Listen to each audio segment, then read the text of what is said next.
Waalaikumsalam.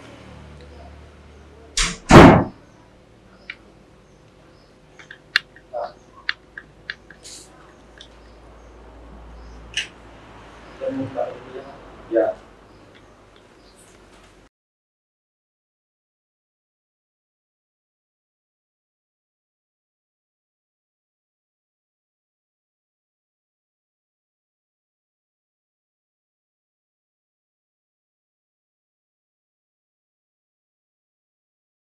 Pak,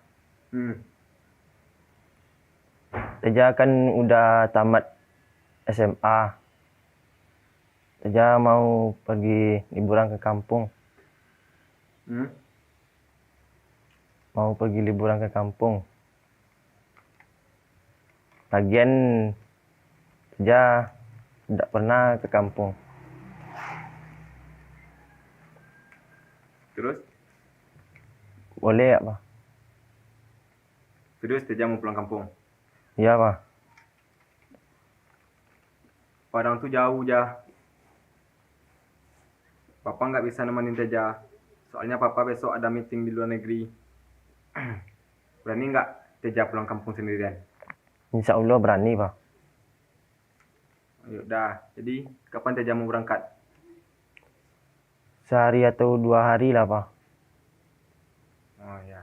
Nanti Bapak pesanin tiket. Iya. Makasih ya, Pak. Hati-hati ya nak. Sampaikan salam Papa sama nenek dan keluarga di kampung. Iya, Pak. Hati pergi besok ya. Iya, Pak. Ayo dah. Iya.